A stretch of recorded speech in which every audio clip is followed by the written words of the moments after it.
जय हिंद। आज के वीडियो में हम लोग बिहार पुलिस कांस्टेबल की जो नई वैकेंसी आई है 21,391 सीट पर, उसमें आज हम लोग क्राउन पब्लिकेशन का सेट चलाने जा रहे हैं, जिसमें सेट नंबर 1 आज शुरू करेंगे। उससे पहले आज का मोटिवेशन है कि ज़िंदगी खेलती भी उसी के साथ है जो खिलाड़ी बेहतरीन होता है। ज़िंदगी खेलती भी उसी के साथ है जो खिलाड़ी बेहतरीन होता है। दर्द सबके एक से है मगर हौसले सबके अलग अलग है। कोई हताश होकर बिखर जाता है तो कोई संघर्ष करके निखर जाता है। चलिए वीडियो की शुरुआत करते हैं। आगरा के लाल किले में मोती मस्जिद का निर्माण किसने करवाया था? आगरा के लाल किले में मोती मस्जिद का निर्माण किसने करवाया था? तो हमारा राइट आंसर हो जाएगा अकबर के द्वारा हुआ था। शक संवत की शुरुआत किसने करवाई थी? तो शक संवत की जो शुरुआत है वह कनिष्क ने शुरू किया था। बक्सर का युद्ध किस वर्ष लड़ा गया? बक्सर का जो युद्ध है वह 1764 ईस्वी में लड़ा गया था।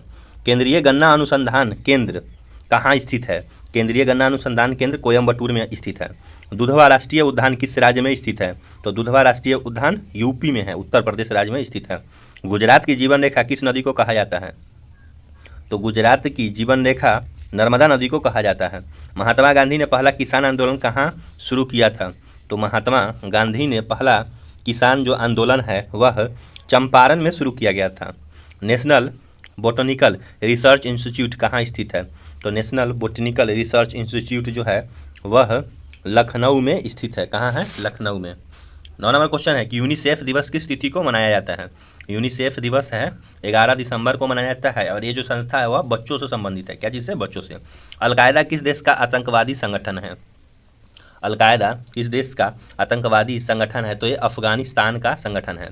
हजार झीलों की भूमि किसे कहा जाता है? तो हजार झीलों की जो भूमि है उसे फिनलैंड कहते हैं। ऑरेंज बुक किस देश का सरकारी दस्तावेज है?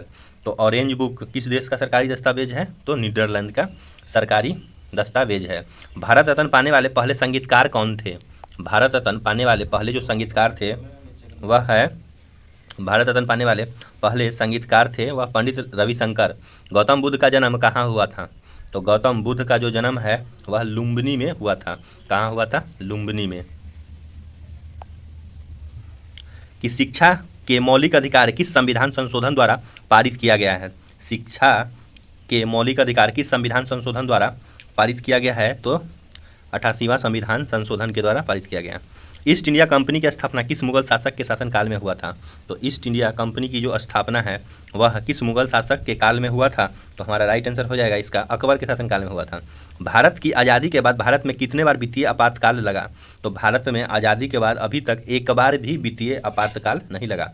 वित्तीय आपातकाल मतलब पैसा का जो आपातकाल होता है वह। सत्यमेव जयते भारत का आदर्श वाक्य किस उपनिषद से लिया गया है? सत्यमेव जयते भारत का जो आदर्श वाक्य है वह मुंडोपनिषद से लिया गया है। किस उपनिषद से? तो मुंडोपनिषद से लिया गया। भारत का सर्वोच्च सैनिक सम्मान कौन सा है? तो भारत का जो सर्वोच्च सैनिक सम्मान है वह परमवीर चक्र है। भारतीय संविधान के किस भाग में नीति निर्देशक सिद्धांत का वर्णन किया गया है? भारतीय संविधान के किस भाग में नीति निर्देशक सिद्धांत का वर्णन किया गया है? तो भाग 4 में है नीति निर्देशक तत्व। समुद्री मार्ग से भारत की खोज सर्वप्रथम किस देश के नाविक ने किया था? तो समुद्री मार्ग से भारत की खोज पुर्तगाल के नाविक ने किया था। भाखड़ा नांगल बहुउद्देशीय परियोजना किस नदी पर है? तो भाखड़ा नांगल बहुउद्देशीय परियोजना सतलज नदी पर है। दक्षिण भारतीय मंदिर की वास्तुकला का मुख्य विशेषता क्या है? तो दक्षिण भारतीय मंदिर की जो वास्तुकला है उसकी मुख्य विशेषता गोपुरम है। किस राजवंश के शासकों के पास शक्तिशाली नौसेना थी? तो शक्तिशाली जो नौसेना थी वह चोल के पास थी। चलिए नेक्स्ट क्वेश्चन देखते हैं। पारसिया किस देश का पुराना नाम है? पारसिया किस देश का पुराना नाम है? तो ईरान का। निम्नलिखित में से तत्सम शब्द है।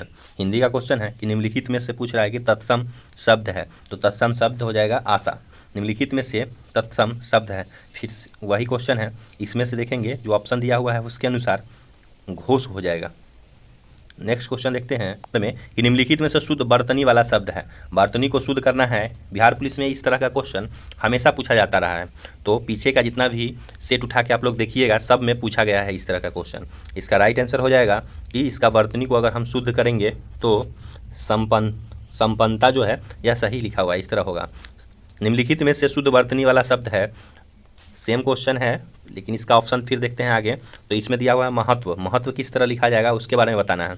तो महत्व ऑप्शन डी इस तरह लिखा जाएगा। नेक्स्ट है कि निम्नलिखित में से किस शब्द का अर्थ अन्य तीनों शब्दों से बिल्कुल भिन्न है। अन्य तीनों शब्दों से बिल्कुल भिन्न है तो अनल, अनल का भिन्न है, बाद बाकी सबका सही है। निम्न में से किस शब्द का अर्थ तीन शब्दों से बिल्कुल भिन्न है, भिन्न वाला ही क्वेश्चन है, तो इसका जो राइट आंसर हो जाएगा वह हो जाएगा अंतर्गत, इस तरह होगा। चलिए, एक निर्देश दिया हुआ है कि निम्नलिखित प्रत्येक वाक्य में काले हरे वाक्यांश के लिए उपयुक्त शब्द का चयन के उसके नीचे दिए गए विकल्पों में कीजिए। अब बाएं हाथ से सधा, बाएं हाथ से सधा व्यक्ति भी एक अच्छा कलाकार हो सकता है, तो इसका जो आंसर हो जाएगा वह सव्य साची हो जाएगा, सव्य साची। इस कक्षा में पढ़ने वाले सभी विद्यार्थी एक ही उम्र के हैं, तो इसका जो राइट आंसर हो जाएगा वह हो जाएगा समवयस्क। 34 नंबर क्वेश्चन है कि किस क्रम में सही पर्याय नहीं है। किस क्रम में जो सही पर्याय नहीं है, तो राइट आंसर हो जाएगा दूध, नीर, जल, पावस। इसमें सही पर्याय पर्यायवाची नहीं है। बाद बाकी जो सही वाला सब है देख लेते हैं। दिन का वासर, दिवस, दिवा। तारू का वृक्ष, बीटप, पादप। मयूर का मोर, सीखी और केकी। किस क्रम में विलोम उचित नहीं है दिया हुआ है उसमें, लेकिन जो विलोम है वह उचित नहीं है, तो परितोष और संतोष का विलोम नहीं होगा। बाद बाकी सब सही है। सिल्क उद्योग संबंधित है, सिल्क उद्योग संबंधित है, सेरिकल्चर उसको कहते हैं। एक लिफ्ट एक समान वेग से ऊपर जा रही है तो उसमें स्थित व्यक्ति का भार, एक समान वेग से ऊपर जा रही है तो भार अपरिवर्तित रहेगा। पृथ्वी का अपने अक्ष पर घूर्णन, पृथ्वी का अपने अक्ष पर घूर्णन पश्चिम से पूरब की ओर है। हेमोग्लोबिन में उपस्थित होता है, हीमोग्लोबिन, हीमोग्लोबिन में क्या उपस्थित होता है, बहुत बार पूछा हुआ क्वेश्चन है, तो आयरन, क्योंकि हीमो का मतलब ही होता है लोहा, आयरन। हाइड्रोजन बम किस अभिक्रिया पर आधारित है। हाइड्रोजन बम नाभिकीय संलयन पर आधारित है, हाइड्रोजन बम। एंटीसेप्टिक सर्जरी का सूत्रपात किसने किया था, तो एंटीसेप्टिक सर्जरी का जो सूत्रपात है जोसेफ लिस्टर ने किया था।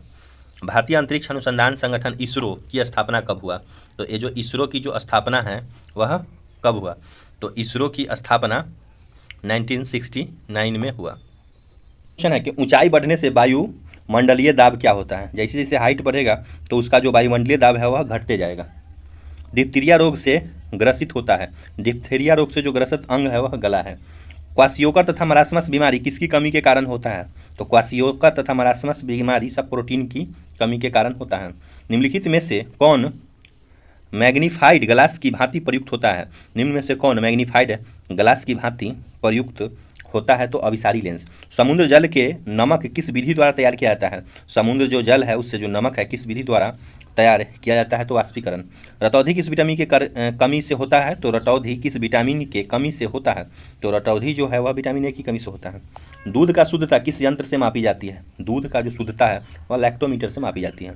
कीटों का अध्ययन कहलाता है, तो कीटों का जो अध्ययन है वह एंटोमोलॉजी कहलाता है। शरीर में वसा का संग्रहण मुख्यतः होता है, तो वसा जो है फैट है उसका संग्रहण कहाँ होगा, तो जो वसा का जो संग्रहण है वह चर्बी में होगा।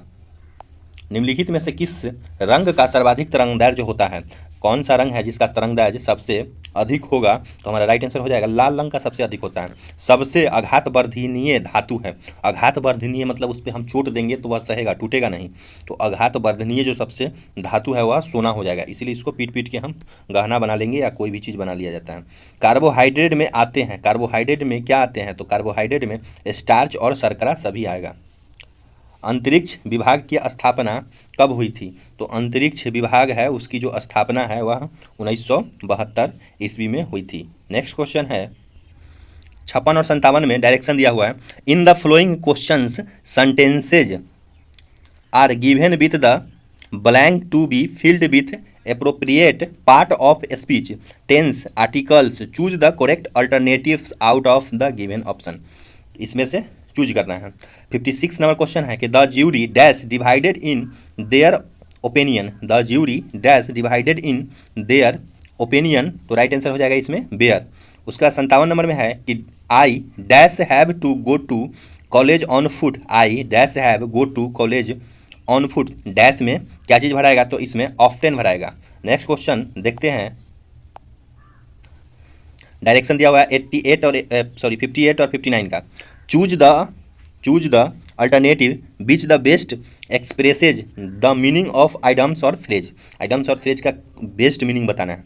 There is no such things as a free lunch, there is no such things as a free lunch, तो राइट आंसर हो जाएगा कि it isn't possible to get something for nothing, it isn't possible to get something for nothing.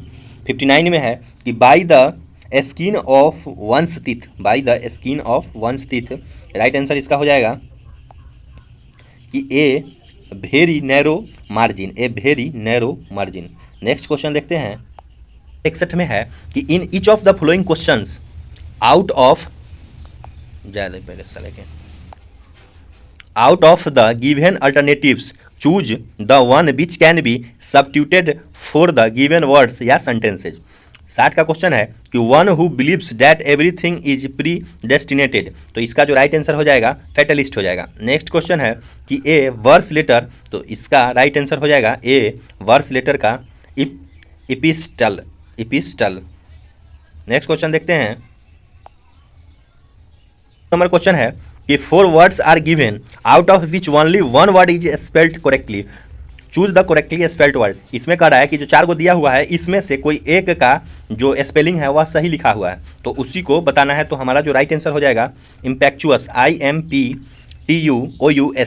फिर same question है कि 4 words are given out which only one word is spelled correctly, choose the correctly spelled word. तो LITIGANT क्या हो जाएगा बताइए। तो देखते हैं कि select the words which means the same as the group of words given, sole right to make and sell some inventions. हमारा राइट आंसर इसका हो जाएगा पैटेंट। चलिए नेक्स्ट देखते हैं। चलो पहले देख लेते हैं। क्वेश्चन देखते हैं कि select the most appropriate passive form of the given sentences. इसका जो पैसिव फॉर्म है उसको बनाना है। क्वेश्चन दिया हुआ है कि have a paid your outstanding bills, have a paid your outstanding bills, तो इसका जो राइट आंसर हो जाएगा वह है कि have you outstanding bills been paid. चलिए नेक्स्ट क्वेश्चन देखते हैं।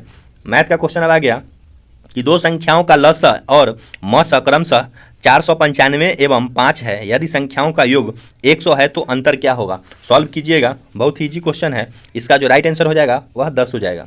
एक समकोण त्रिभुज की लंबाई बताइए जिसका कर्ण 5 सेंटीमीटर और भुजा 3 सेंटीमीटर है, तो राइट आंसर इसका 4 हो जाएगा। इस टाइप का जितना भी मैथ का जो क्वेश्चन है इसको इस पे बताना संभव नहीं है, तो आप लोगों को बोर्ड पर वीडियो मिलेगा, 1 से 2 दिन में वीडियो मिल जाएगा बोर्ड का, जिसमें मैथ का जितना भी क्वेश्चन होगा सब कराया जाएगा और चैप्टर वाइज कराया जाएगा। हर चैप्टर से जो भी क्वेश्चन पूछा जाएगा वह इसमें कराया जाएगा। नेक्स्ट 68 नंबर में है कि एक कक्षा के विद्यार्थी 2209 रुपया की राशि दान करते हैं। यदि प्रत्येक विद्यार्थी ने उतने ही रुपये दान किए जितनी कक्षा में विद्यार्थियों की संख्या है तो कक्षा में विद्यार्थियों की संख्या ज्ञात करें। कक्षा में विद्यार्थियों की संख्या ज्ञात करें तो राइट आंसर हो जाएगा 47। चलिए नेक्स्ट क्वेश्चन देखते हैं। 69 में है कि एक आदमी एक वस्तु को खरीदकर 5% के लाभ पर बेचता है। यदि वह उसे 5% कम मूल्य में खरीदता और 1 रुपया कम कीमत पर बेचता तो उससे 10% का लाभ होता। वस्तु का क्रय मूल्य क्या होगा। सॉल्व कीजिएगा, इसका राइट आंसर हो जाएगा 200। यदि 110 रुपया को x% कम करने पर प्राप्त परिणाम 50% को x% बढ़ाने पर प्राप्त परिणाम के समान है तो 650 रुपया x% 780 रुपया के और x माइनस 10% से कितने प्रतिशत अधिक होगा। निकटतम पूर्णांक तक शुद्ध मान देना है, तो निकटतम परिणाम तक इसका जो मान होगा वह 14% हो जाएगा। चलिए नेक्स्ट है कि अजय ने एक बैंक में 800 रुपये जमा किए। 1 वर्ष बाद उसी बैंक में उसने 12,500 रुपया और जमा किए। 5 वर्ष बाद अजय के कुल मिलाकर 3480 रुपया साधारण ब्याज के रूप में मिलेगा तो उस बैंक का ब्याज दर क्या होगा। एसआई का सिंपल सा क्वेश्चन है, सॉल्व कर लीजिएगा। राइट आंसर इसका 4% हो जाएगा। यदि टेन थीटा बराबर 20/21 है तो sine theta minus cos theta sine theta plus cos theta का मान क्या होगा। तो इसमें पहले मान निकाल लेंगे और उसके बाद साइन थीटा और कॉस थीटा का मान सब इसमें डाल दिया जाएगा, तो हमारा जो राइट आंसर हो जाएगा वह हो जाएगा -1/41। नेक्स्ट क्वेश्चन है, यदि चीनी के मूल्य में 24% की वृद्धि हो जाती है और कोई व्यक्ति अपने खर्च में केवल 15% ही वृद्धि करना चाहता है तो उसे खपत में कितना प्रतिशत की कमी करनी होगी। तो उसको जो खपत में कितनी प्रतिशत की कमी करनी होगी तो 7.3। यदि बेडशीट की लंबाई और चौड़ाई 7 और 11 के अनुपात में है तो बेडशीट द्वारा आवृत क्षेत्रफल क्या होगा। यदि उनकी परिधि 72 मीटर है तो परिधि अगर 72 मीटर है तो इसका जो क्षेत्रफल होगा 300 मीटर हो जाएगा। सॉल्व कर लीजिएगा। नेक्स्ट क्वेश्चन है 75 नंबर कि cos 70 degree sine 13 degree plus cos 69 degree बटा sine 21 degree minus 8 sine square 30 degree का मान क्या होगा? तो इसका जो राइट आंसर हो जाएगा 0 हो जाएगा। राष्ट्रीय किसान दिवस कब मनाया जाता है? राष्ट्रीय जो किसान दिवस है वह 23 दिसंबर को मनाया जाता है। भारत सरकार ने हाल ही में जनरल कोविड वैक्सीन के रूप में किस कंपनी की वैक्सीन को मंजूरी दी है? किस कंपनी की जो वैक्सीन है उसको मंजूरी दी है? तो भारत बायोटेक की जो कंपनी है उसकी मंजूरी दी है।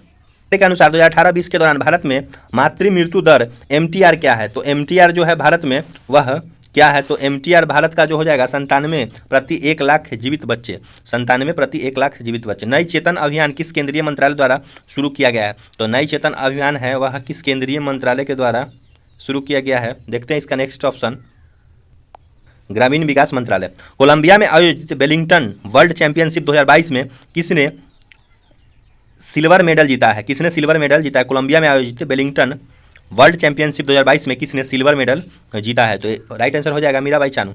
भारत में आर्म्ड फोर्स डे कब मनाया जाता है? जो आर्म फोर्स डे है वह कब मनाया जाता है? तो 7 दिसंबर को मनाया जाता है। ब्राज़ील में 39वें राष्ट्रपति के रूप में किसने शपथ ली?